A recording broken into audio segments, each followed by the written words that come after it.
एक जर्मन यात्री भारत से वापस लौटा, उसका नाम है काउंट केसरलिंग। उसने अपनी डायरी में एक शब्द लिखा, मैं पढ़ता था तो मैं बहुत हैरान हो गया, मेरी समझ के बाहर हो गया कि क्या लिखा है। उसने सोचा कि शायद छापेखाने की कोई भूल हो गई, लेकिन फिर मुझे ख्याल आया कि किताब जर्मनी में छपी है, वहां छापेखाने की भूल नहीं होती, वो तो छापेखाने की भूल हमारे मुल्क में होती है। और हमारे मुल्क में किताब छपती है तो किताब के पहले 5-7 पन्ने लिखे रहते हैं भूल सुधार, और अगर उन 5-7 पन्नों को भी गौर से देखो तो उनमें भी भूलें मिल जाएंगी। लेकिन ये किताब तो जर्मनी में छपी, इसमें भूल नहीं हो सकती। कोई कौम बर्दाश्त नहीं कर सकती कि किताबों में भूल हो। जब चित्त में भूलें होती हैं तो किताबों में भूलें आती। किताबें तो हमारे चित्त का लक्षण है, सारी जिंदगी हमारे चित्त का लक्षण है। जो कौम कोशिश करती है कि सब ठीक हो, व्यवस्थित हो, उसकी किताब में भूल कैसे होगी? फिर इस किताब में गड़बड़ दिखाई पड़ती है। फिर मैंने बार बार उसके वाक्य को पढ़ा, फिर मुझे उसकी मजाक समझ में आई कि वो मजाक कर रहा है, भूल नहीं हुई। उसने एक वाक्य लिखा है कि मैं हिंदुस्तान से लौटा हूं और हिंदुस्तान के बाबत एक बात मेरे मन में रोज रोज गूंजती रही, और वो ये कि India is a rich country where poor people live. Hindustan एक अमीर देश है जहां गरीब आदमी रहते हैं। मैंने ये कैसा हो सकता है? अगर देश अमीर है तो गरीब आदमी कैसे रह सकते हैं, और अगर गरीब आदमी रहते हैं तो देश अमीर कैसे हो सकता है? ये दोनों बातें उल्टी हैं। लेकिन फिर उसका मजाक ख्याल में आया कि वो हम पे मजाक कर रहा है। वो ये कह रहा है कि लोग अगर बुद्धिमान होते और अमीर होना चाहते तो देश तो अमीर था और लोग अमीर हो सकते थे, लेकिन लोग बुद्धिहीन हैं और गरीब रहना चाहते हैं, इसलिए देश तो अमीर है। लेकिन देश क्या कर सकता है? जबरदस्ती अमीर तो नहीं बना सकता है हमें। 5000 वर्षों में हमने कौन सी टेक्नोलॉजी विकसित की, कौन सा तकनीक विकसित किया जिससे धन पैदा हो? हमने कौन सी मशीनें ईजाद की जिनसे धन पैदा हो? हमने मनुष्य के समाज को कौन सी ऐसी गठन और रचना दी जिससे धन पैदा हो? हमने धन पैदा करने का कोई उपाय नहीं किया। हमने निर्धनता को स्वीकार कर लिया। हमने मान लिया जैसा था उसको मान लिया कि यही अंत है, यही सब कुछ है। हम विकास करने वाली कौम नहीं है, हम जड़ कौम है जो मिल जाता है उसी को मान के राजी हो जाते हैं कि ठीक है, पानी बरस जाता है तो भगवान को धन्यवाद दे देते हैं, नहीं बरस जाता तो थोड़े नाराज हो जाते हैं और बात खत्म हो जाती है। लेकिन हम भी पानी बरसा सकते हैं, ये हमारे ख्याल के बाहर। हम भी कुछ कर सकते हैं, ये तो तभी सवाल उठेगा जब हम कुछ करना चाहते हो, लेकिन संतोष हमें कुछ करने ही नहीं देता। गरीबी स्वीकृत है संतोष की छाया में। कैसे होगी क्रांति? कैसे होगा रूपांतरण? कैसे होगा नए का जन्म? पुराने को छाती से लगा के हम संतोष कर रहे हैं। क्या आपको पता है, पुराना वृक्ष मर जाता है नए बीजों को जन्म देकर, पुराना आदमी विदा हो जाता है नए बच्चों को जन्म देकर, पुराने पत्ते गिर जाते हैं ताकि नए पत्ते पैदा हो सके। लेकिन हमारी समाज की धारणाएं, पुरानी धारणाएं न मरती हैं, न हटती हैं, न विदा होती हैं। नए के लिए अवकाश नहीं, स्पेस नहीं, नए का अंकुर जहां से फूट सके उसकी कोई गुंजाइश नहीं, उसके लिए कोई मौका नहीं, कोई अवसर नहीं। नहीं, पुराने से असंतुष्ट होना पड़ेगा, जो है उससे असंतुष्ट होना पड़ेगा, तब हम उसे पैदा कर पाएंगे जो होना चाहिए। जो है उससे असंतुष्ट होना जरूरी है ताकि वो पैदा किया जा सके जो होना चाहिए। लेकिन कोई सिखाता है हमें कि हम असंतुष्ट हो जाएं। छोटे से बच्चों तक को हम कहते हैं संतुष्ट रहो, संतोष में बड़ा सुख है। संतोष में सुख नहीं है, सुखी आदमी में संतोष होता है। ये फिर से मैं दोहराऊं, हमें समझाया जाता है संतोष में सुख है, ये गलत है, ये बिल्कुल झूठ है। संतोष में कोई सुख नहीं है, लेकिन सुख में जरूर बहुत संतोष है। सुख हो तो एक संतोष की छाया जीवन में छा जाती है, लेकिन सुख न हो, जीवन में दुख हो, तो आदमी संतोष करके किसी तरह अपने को समझा के दुख को छिपा लेता है, सुखी नहीं हो जाता। मैं एक सन्यासी के पास गया, कोई 10-50 लोग वहां इकट्ठे थे। सन्यासी ने मुझसे कुछ बातें की और फिर कहा कि मैंने एक गीत आज बनाया है, वो आपको सुनाता हूं, शायद आपको पसंद आ जाए। उन्होंने वो गीत गाया। उस गीत का मतलब, उस गीत को सुन के वहां बैठे हुए 50 सिर एकदम खुशी से हिलने लगे और वाह वाह करने लगे। मैं तो बहुत हैरान हुआ। उस गीत का मतलब क्या था? उस गीत का मतलब था कि सन्यासी एक सम्राट को उस गीत में कह रहे हैं कि तुम रहो अपने स्वर्ण के सिंहासनों पर, हम लात मारते हैं तुम्हारे स्वर्ण सिंहासन पर, हमें कोई मतलब नहीं तुमसे, तुम्हारे स्वर्ण सिंहासनों से, हम तो अपने धूल में संतुष्ट हैं, हम तो अपनी धूल में मगन। मैंने उनसे कहा कि आपने कभी सुना किसी सम्राट ने ये गीत लिखा हो कि मगन रहो तुम अपनी धूल में, लात मारते हैं तुम्हारी धूल पर हम अपने स्वर्ण सिंहासन पर बड़े आनंद में, हम फिक्र नहीं करते तुम्हारी धूल की। कभी किसी सम्राट ने ये नहीं लिखा, लेकिन सन्यासी बार बार ये क्यों लिखते हैं? ये कहीं मन को सांत्वना देने की तरकीबें तो नहीं? स्वर्ण सिंहासन पूरी तरह दिखाई पड़ रहा है, अपने मन को समझाने के लिए गालियां दे रहे हैं आप कि लात मारते हैं तुम्हारे स्वर्ण सिंहासन पर। अगर स्वर्ण सिंहासन बेकार है तो लात मारने का कष्ट किस लिए कर रहे हैं? और अगर अपनी धूल में मजे में है तो स्वर्ण सिंहासन पर बैठे हुए लोगों को ईर्ष्या करने दो। अपने मुंह से क्यों अपनी धूल की प्रशंसा कर रहे हो? लेकिन धूल में पड़े हुए लोग संतोष खोजते कि हम अपनी धूल में मजे में। ये संतोष दुख को छिपाने का उपाय है, ये दुख को मिटाने की तरकीब नहीं। और दुख मिटाना है, छिपाना नहीं है। संतोष दुख को छिपाता है, मिटाता नहीं। और जो समाज संतोष के माध्यम से दुख को छिपाता जाता है, धीरे धीरे सैकड़ों वर्षों में इतने दुख इकट्ठे हो जाते हैं कि सारी आत्मा दुख से और घाव से भर जाती है, जैसा कि इस देश के साथ हुआ है। हम हमेशा दुख को छिपाते हैं, हम दुख को मिटाते नहीं। दुख को छिपाना है तो संतोष की चादर ओढ़ लेते हैं, संतुष्ट हो जाते हैं। अगर आदमी 25 साल में मर जाता है तो संतुष्ट हो जाते हैं कि इतनी ही उम्र रही होगी भाग्य में लिखी।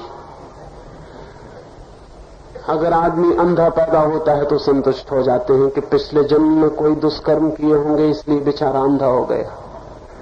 अगर गरीबी बढ़ती है तो हम मानते हैं कि पिछले जन्म में जिन्होंने पाप किए होंगे वो लोग बेचारे गरीबी का दुख उठा रहे हैं। लेकिन किसी भी तरकीब से हम संतुष्ट हो जाते हैं और राजी हो जाते हैं। बगावत नहीं है, विद्रोह नहीं है, बदलाहट की आकांक्षा नहीं है, और वो नहीं है इसलिए कि असंतोष नहीं है। संतुष्ट समाज क्रांतिकारी समाज नहीं होता है। जीवन में जलती हुई असंतोष की आग चाहिए। असंतोष की आग जीवित होने का लक्षण है। वो जो फायर, वो जो आग है असंतोष की, वो जिंदा आदमी का सबूत है। मरा हुआ आदमी संतुष्ट होता है, जिंदा आदमी रोज नए से नए शिखर को छूने को आतुर होता है, रोज नए मार्गों पर चलने को, रोज नए विस्तार को, रोज नए अभियान को। जिंदगी के आखिरी क्षण तक भी वो नए को पाने की चेष्टा में रत होता है। असंतोष, डिसकंटेंट दिव्य लक्षण है, डिवाइन है। मैं तो कहता ही हूं कि डिवाइन डिसकंटेंट, दिव्य असंतोष मनुष्य को परमात्मा की सबसे बड़ी देन है कि मनुष्य को वो पीड़ित रखता है कि बढ़ो और आगे और आगे। जिंदगी कहीं खत्म नहीं होती, जिंदगी और आगे बढ़ती चली जाती है। लेकिन हमने जिंदगी का साथ बहुत दिन पहले छोड़ दिया। हम रास्ते के किनारे बैठ गए हैं। जिंदगी का कारवां बढ़ा जाता है, हम रास्ते के किनारे बैठे, जिंदगी की उड़ती धूल हमारे सिर पर पड़ती है, उसी को आंख बंद करके झेलते रहते हैं और कहते हैं संतुष्ट रहना चाहिए, संतोष में बड़ा सुख है। संतोष दुख को छिपाने की तरकीब है, संतोष एस्केपिज्म है, संतोष पलायनवाद है। जिनको जिंदगी से भागना है उनके लिए ठीक है कि आंख बंद कर लें और संतुष्ट हो जाएं, लेकिन जिन्हें जिंदगी जीनी है उनके लिए संतुष्ट हो जाना ठीक नहीं। और अगर पूरा समाज ही संतुष्ट हो जाए तब तो आत्मघात हो गया, सुसाइड हो गया। पूरा समाज संतुष्ट हो गया है। कोई चीज हमें पीड़ित नहीं करती। एक आदमी सड़क पर भीख मांगता हो, हमारे प्राणों में कोई चोट नहीं पड़ती कि हमारे भीतर आदमी बिल्कुल मर गया है। सड़क पर एक आदमी गंदे कपड़े पहने हुए बैठा है और भीख मांग रहा है, हम उसके सामने से निकल जाते हैं, कहीं भी कोई चोट नहीं पड़ती इस आदमी की, हमारे प्राणों पर कहीं कोई चोट नहीं पड़ती। हमने स्वीकार कर लिया कि सब है, इस जिंदगी में ये सब होता है। यहाँ फूल भी हैं और कांटे भी हैं, यहाँ दुख भी है और सुख भी है, यहाँ अमीर लोग भी हैं और भिखमंगे भी। हमने सब स्वीकार कर लिया है। जिंदगी कितनी ही कुरूप हो, जिंदगी कितनी ही बेहूदी हो, जिंदगी कितनी ही असंगत हो, जिंदगी कितनी ही अस्वीकार के योग्य हो, हम चुपचाप उसको देखते हुए निकल जाते हैं। क्या हमारे भीतर चोट खाने की क्षमता ही खो गई है? खो गई है। संतुष्ट आदमी में सब क्षमता खो जाती है। और फिर संतोष सिखाता है कि कभी अपनी चादर से आगे पैर मत फैलाना। संतोष कहता है अपनी चादर के भीतर रहना। अगर चादर छोटी पड़ जाए तो पैर सुकून लेना भीतर, लेकिन चादर बड़ी करने की कोशिश मत करना, पैर बाहर मत फैलाना। चादर के भीतर रहना समझदार आदमी का लक्षण। अब मैं आपसे कह देना चाहता हूं कि चादर अपने आप नहीं बढ़ती और आप अपने आप बढ़ते चले जाते हो। सो चादर रोज छोटी पड़ती चली जाती है और आप बड़े होते चले जाते हो। अब सुकड़ सुकड़ के जान निकली जाती है, कभी हाथ उगड़ जाता है, कभी पैर उगड़ जाता है, कभी पीठ उगड़ जाती है, कभी सिर उगड़ जाता है। चादर बिल्कुल छोटी हो गई है, जैसे किसी छोटे बच्चे को पजामा पहना दिया हो। अब वो बच्चा तो जवान हो गया, पजामा वही पहने हुए है। अब उसकी हालत आप समझते हो, उससे तो बेहतर है कि वो नंगा खड़ा हो जाए, तो भी थोड़ी स्वतंत्रता मालूम पड़ेगी। लेकिन ये पजामा बचपन का जान ले रहा है, वो पजामे को छोड़ता भी नहीं, क्योंकि बाप दादों का पहनाया हुआ पजामा छोड़ा कैसे जा सकता? पुरखे पहने गए हैं, अब अगर वही वापस लौट के उतारे तो उतार भी सकते हो, हम कैसे उतार सकते? वो लौटने वाले नहीं, क्योंकि वो लौटने के बाहर जा चुके। अब वहां से लौटना नहीं होता। पजामा वो पहना गए और आदमी बड़ा होता जा रहा और छोटा पजामा है, और हमको सिखाया ये गया है कि चादर के बाहर पैर मत पसारना, और आदमी बड़ा होता चला जाता है। बुद्ध के जमाने में हिंदुस्तान की आबादी थी 2 करोड़। तब हमें सिखाई गई थी ये बात कि चादर जितनी हो उतनी पैर सिकोड़ना। बुद्ध को भी पता नहीं होगा कि चादर के भीतर का आदमी बहुत खतरनाक है, ये बहुत बड़ा हो जाएगा। अब इतना विस्तार हो गया उस आदमी का कि उस चादर का पता ही नहीं चलता कि वो कहां है, जिसके नीचे हम हैं। पाकिस्तान बटा तो ऐसा लगता था कि जिन्ना ने हमसे बड़े आदमी छीन लिए। अब जिन्ना की आत्मा समझती होगी कि हमसे आदमी छीनना बहुत मुश्किल है। 20 साल में हमने पाकिस्तान से दुगने आदमी फिर पैदा कर लिए। हम एक ही उत्पादन का काम करते हैं, हम चीजें पैदा नहीं करते। हम कोई मटेरियलिस्ट है, हम कोई भौतिकवादी है जो चीजें पैदा करें। हम अध्यात्मवादी समाज है, हम सिर्फ आदमी पैदा करते हैं। आध्यात्मिक समाज नई नई आत्माओं को पैदा करता है, वो सब भौतिकवादी लोग नई नई चीजें पैदा करते हैं। चीजों से क्या फायदा है? आदमी पैदा करना चाहिए। आदमी असली चीज है, हम असली चीज पैदा करते हैं। वो दूसरे मुल्कों में लोग फिजूल की चीजें पैदा करते हैं जिनसे कोई फायदा नहीं। लेकिन वो आदमी बड़ा होता चला जाता है और चादर छोटी होती चली जाती है। और फिलॉसफी ये है कि चादर बड़ी मत करना, और फिलॉसफी ये है कि चादर के बाहर पैर ही मत निकालना। अब बड़ी जान निकली जाती। मैं आपसे कहता हूं कि जो लोग चादर के बाहर पैर निकालते हैं, उन लोगों को चादर बड़ी करने के उपाय भी करने पड़ते हैं, क्योंकि पैर बहुत दिन बाहर नहीं रखे जा सकते, चादर बड़ी करनी ही पड़ेगी। इसलिए अगर चादर बड़ी करनी हो तो पैर हमेशा बाहर निकालना, ताकि चादर को बड़ा करने का ख्याल पैदा हो। और अगर पैर भीतर ही रखे तो चादर को बड़े करने का ख्याल पैदा नहीं होगा। और ध्यान रहे, चादर बड़ी की जा सकती है, चादर कितनी ही बड़ी की जा सकती है। जमीन के पास इतनी संपत्ति है कि अभी दुनिया में 3-3.5 अरब आदमी हैं। अगर दुनिया में 30 अरब आदमी भी हो तो जमीन पर किसी आदमी के भूखे मरने का कोई कारण नहीं है। जमीन पर इतनी संपदा है और जमीन पर इतनी संपदा के अछूते कुआरे स्रोत हैं। अभी समुद्र पड़ा है जिससे इतना भोजन पैदा किया जा सकता है कि करोड़ों अरबों लोग भोजन करें और कोई अंतर न पड़े।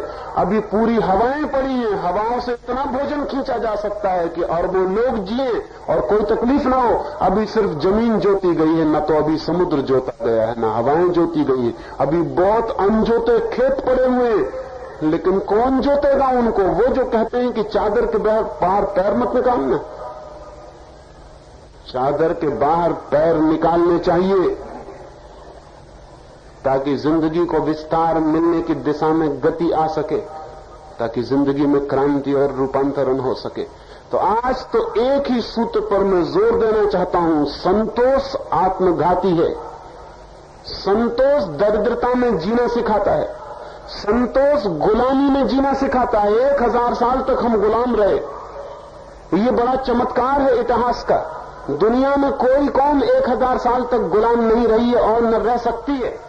1000 साल तक गुलाम रहने का मतलब आप समझते हैं क्या होता है? 1000 साल तक गुलाम रहने का मतलब यह होता है कि हमारे भीतर स्वतंत्र होने की कोई कामना ही नहीं है। 1000 साल तक गुलाम हमें रखा जा सकता है, उसका मतलब यह है कि हम स्वतंत्र होना ही नहीं चाहते। और हम क्यों स्वतंत्र होना चाहें?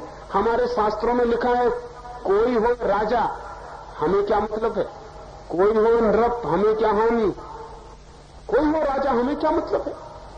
हम अपना राम भजन करते रहेंगे, अपनी अपनी मड़ियाओं में बैठकर कीर्तन करते रहेंगे, राजा से हमें क्या लेना देना।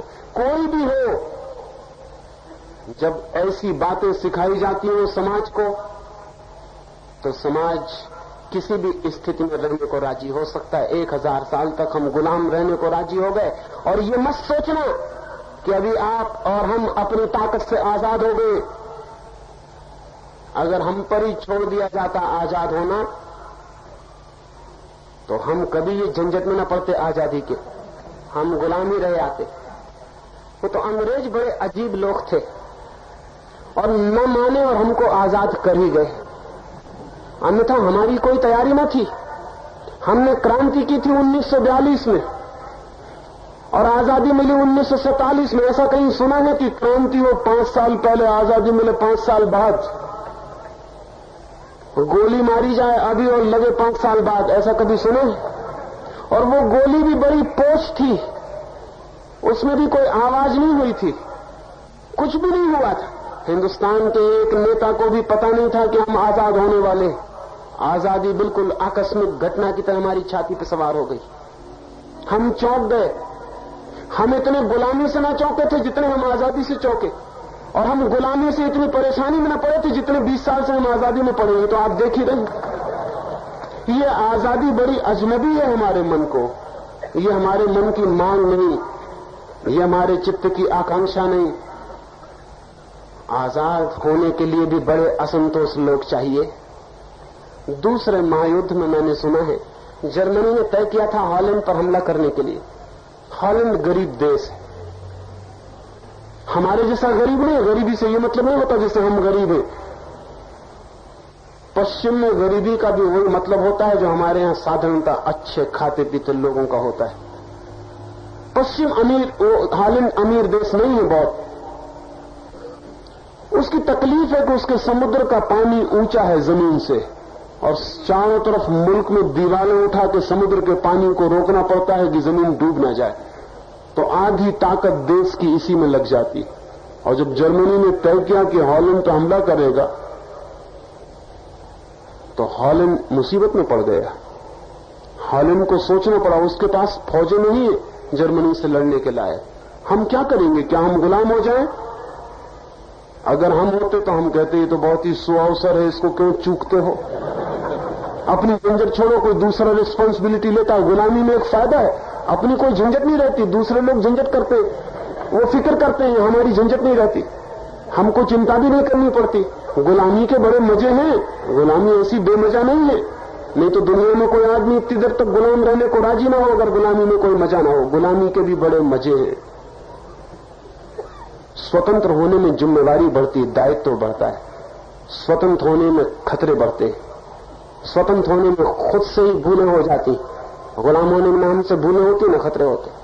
मगर वो हॉलैंड के लोग बड़े गड़बड़ रहे होंगे, उन्होंने कहा कि हम गुलाम नहीं होना है। फिर क्या कर सकते हो? गुलाम तो होना पड़ेगा, क्योंकि ताकत दुश्मन के पास है, तुम्हारे पास ताकत नहीं। हॉलैंड के लोगों ने क्या निर्णय लिया पता है आपको?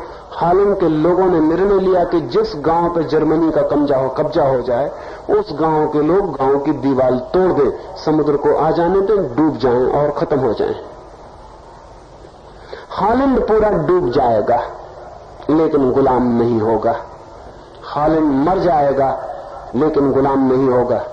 और इतिहास में कहने को एक बात तो रह जाएगी कि एक कौम मर गई लेकिन गुलाम होने को राजी नहीं हुई। जो गुलाम नहीं होना चाहता, मैं आपसे कहता हूं दुनिया में उसे कोई गुलाम नहीं कर सकता। मार सकता है, हत्या कर सकता है, गुलाम नहीं कर सकता। लेकिन हम गुलाम होने के लिए भीतर से तैयार हैं, अब भी तैयार हैं। अभी भी हम नए नए ढंग से गुलामी खोज सकते हैं। अगर चीन हम पर हमला करे तो हमारे मुल्क में लाखों लोग तैयार हो जाएंगे कि आ जाओ, स्वागत के लिए हम तैयार हैं। वो कम्युनिज्म के नाम से कहेंगे, दूसरे नाम से कहेंगे। भीतर गुलाम भारतीय बैठा हुआ है जो किसी की भी गुलामी स्वीकार कर सकता है। वो जो भीतर हमारे गुलाम होने की वृत्ति है, वो किसी की भी गुलामी में बड़ी राहत अनुभव करेगी। वो कहेगी चलो झंझट छूटी, अपनी मुसीबत मिटी, अब तुम संभालो। नहीं, ये इतने दिन गुलाम रहना हमारे सोचने के गलत ढंग का परिणाम था। इसमें न मुसलमानों का कसूर है, न इसमें तुर्कों का कसूर है, न हुओं का, न अंग्रेजों का। इसमें अगर कोई भी कसूरवार है तो हमारे सिवाय और कोई कसूरवार नहीं। लेकिन हमारे नेता कहते हैं कि हमारा कोई कसूर नहीं, उन्होंने हमला कर दिया, हम क्या करें। बड़े मजे की बातें करते हैं। किसी ने हमला कर दिया फिर कुछ करने को नहीं बचता। हमारे नेता कहेंगे हमारी समाज तो बड़ी बहादुर है, बड़े शेर हैं। अभी देखा आपने, चीन का हमला हुआ था, हिंदुस्तान भर में शेर पैदा हो गए, कविता करने लगे। पूरा मुल्क एकदम कविता करने लगा कि हमको मत छेड़ो, हम सोए हुए शेर हैं। लेकिन कभी आपने सुना है कि सोए शेरों ने यह कहा हो कि हमको मत छेड़ो, या कि सोए शेरों ने कविताएं की हो, ये कभी सुना है? और फिर वो सोए शेर कहां गए और उनकी कविताएं कहां गई, कुछ पता नहीं। वो चीन लाखों मील जमीन पर कब्जा किए बैठा है। वो सब शेर खो गए, वो सब कवि खो गए, उनमें से कई पद्मश्री हो गए, न मालूम क्या क्या हो गया, वो सब खत्म हो गया। वो पता ही नहीं चला कि वो गए कहां सब शेर। उतने शेर हमारे पास होते तो फिर क्या कहना था। लेकिन कविता करने वाले शेर हमारे पास बहुत है। कविता करने वाले मतलब कागज के शेर। वो चीन ने जमीन दबा ली। दिल्ली में एक बड़े नेता से बात कर रहा था। मैंने कहा उस जमीन का क्या हुआ? वो बड़े नेता बोले कि आप भी उसकी बात करते हैं, वो जमीन बिल्कुल बेकार है, वो किसी काम की नहीं है, उसमें न कुछ पैदा होता न कुछ होता, बेकार जमीन, उसके लिए क्या लड़ना झगड़ना। ये हमारे नेता हैं, ये हमारे अगुआ हैं, लेकिन इनका कोई कसूर नहीं। हमारा पूरा मानस चीजों को स्वीकार करने वाला है, अस्वीकार करने वाला नहीं। रिबेलियस माइंड नहीं है मुल्क के पास। मुल्क के पास विद्रोही चित्त नहीं है, संतोषी चित्त है। संतोषी चित्त नहीं चाहिए, विद्रोही चित्त चाहिए, असंतुष्ट चित्त चाहिए। एक असंतोष की जलती हुई आग चाहिए, जिस आग में मुल्क का सब पुराना जल जाए, सब पुराने नींव गिर जाए, सब पुराने चीथड़े जल जाए, सब पुरानी बकवास जल जाए और चित्त नया हो सके, देश नया हो सके और नए के स्वागत को तैयार हो सके। ये हो सकता है। इसके ही सूत्रों पर 3 दिन मुझे आपसे बात करनी है। आज पहला सूत्र डिस्कंटेंट, असंतोष। प्रत्येक चीज से असंतोष, जैसी वो है वैसी नहीं चाहिए। उसमें बहुत कुछ फर्क किया जा सकता है, उसे नया किया जा सकता है, लेकिन हम कहेंगे चरखा चलाओ, तकली काटो, तो फिर हो गई मुल्क में क्रांति। बैलगाड़ी में यात्रा करो, या और भी जो सज्जन है वो कहते हैं पैदल ही यात्रा करो, पदयात्रा। बैलगाड़ी पर रुके हैं हम, और सारी दुनिया कहां से कहां पहुंच गई। वे जेट प्लेनों पर पहुंच गए, वे अंतरिक्ष यानों पर पहुंच गए, और हम बैलगाड़ी पर रुके। रोने की तबीयत होती है, जो भी आदमी थोड़ा सोचता होगा, रोने की तबीयत होती है। रास्ते से बैलगाड़ी निकलती है और छाती पीट लेने का मन होता है कि हम कहां खड़े रहेंगे बैलगाड़ियों को लेकर। क्या होगा ये, कैसे हम जीतेंगे इस जगत में, कैसे हम खड़े होंगे। नहीं, लेकिन हमें कोई असंतोष नहीं है, हम बैलगाड़ी से ही संतुष्ट हैं। हम भागने के आदी हैं, हम एस्केपिस्ट हैं। कन्फ्यूशियस ने एक घटना लिखी है, लिखा है कि एक बार मैं पहाड़ पर गया, वहां मैंने एक औरत को एक कब्र के ऊपर रोते हुए देखा। मैंने उस औरत से पूछा कि तू क्यों रोती है, क्या हो गया? उसने कब्र बताई। उसने कहा ये कब्र मेरे पति को शेर खा गया है, उसके लिए रोती हूं। तो कन्फ्यूशियस ने उस औरत से पूछा रहती कहां है? पहाड़ पर। उस स्त्री ने कहा मैं पहाड़ पर ही रहती हूं, पहले शेर मेरे बेटे को खा गया था, वो पीछे कब्र बनी है। उसके पहले मेरे बाप को खा गया था, वो और पीछे कब्र बनी है। अब मेरे पति को खा गया, अब मैं अकेली बची हूं। लेकिन कन्फ्यूशियस ने कहा पागल, तू नीचे जाके बस्ती में क्यों नहीं रहती, यहां पहाड़ पर क्यों रहती है? उस स्त्री ने कहा बस्ती में रहना ठीक नहीं, वहां राजा बहुत बुरा है, उस राजा से बचने के लिए हम यहां संतोष से पहाड़ पर ही रहते हैं। कन्फ्यूशियस ने कहा कि राजा बुरा है तो राजा को बदलना चाहिए, या कि गांव छोड़ के भाग के पहाड़ पर रहना चाहिए। लेकिन उस औरत ने कहा कि हम यहीं संतुष्ट हैं, वहां राजा बहुत बुरा है। मैं कन्फ्यूशियस की घटना पढ़ता था, मैं सोचता था कन्फ्यूशियस कहीं मिल जाए। मिलना बहुत मुश्किल है, 2500 साल पहले हो चुका, लेकिन जिंदगी अनूठी है, मिल भी सकता है। कहीं मिल जाए तो उससे मैं कहूं कि वो औरत जो चीन में रहने लगी थी, वहां जाके पहाड़ पर खोजबीन करो कहीं भारत की रहने वाली तो नहीं थी, क्योंकि मुझे शक होता है वो औरत भारतीय होना चाहिए। ये भारतीय मानस है, ये कहता है जहां तकलीफ वहां से भाग जाओ, कहीं छिप जाओ। अगर घर गृहस्थी में दुख मालूम होता है तो घर गृहस्थी को बदलो मत, सन्यासी हो जाओ। अगर औरत के साथ तकलीफ मालूम होती तो औरत और आदमी के बीच की व्यवस्था को मत बदलो, औरत को छोड़ के भाग जाओ। अगर बच्चे परेशान करते हैं तो बच्चों को छोड़ दो, लेकिन बच्चों की जिंदगी को नया करने का, जहां से परेशानी होती है उसको बदलने के लिए कुछ मत करो। इसका मतलब क्या होता है? इसका मतलब होता है पलायनवादी रुख। भाग जाओ, जिंदगी का सामना मत करो। जिंदगी का सामना करना हो तो असंतुष्ट होने की क्षमता, पात्रता और साहस चाहिए, और मरना हो तो ठीक है, संतोष बिल्कुल ठीक है, लेकिन संतोष ही रखना है तो फिर सांस भी नहीं लेना चाहिए, क्योंकि सांस भी असंतुष्ट आदमी लेता है। अगर आदमी बिल्कुल संतुष्ट हो जाए तो सांस भी क्यों लेगा? क्या जरूरत सांस लेने की? पानी पीने की क्या जरूरत? भोजन करने की क्या जरूरत? कुछ भी जरूरत नहीं है। फिर या तो इतने संतुष्ट हो जाओ, भारत से कहने का मन होता है कि बिल्कुल मर जाओ, और या फिर छोड़ो इस संतोष को और जिंदगी की राह पकड़ो और जिंदगी को बदलने की हिम्मत जुटाओ। ये हिम्मत जुटाई जा सकती है, नए बेटों से, नए बच्चों से आशा बांधी जा सकती है।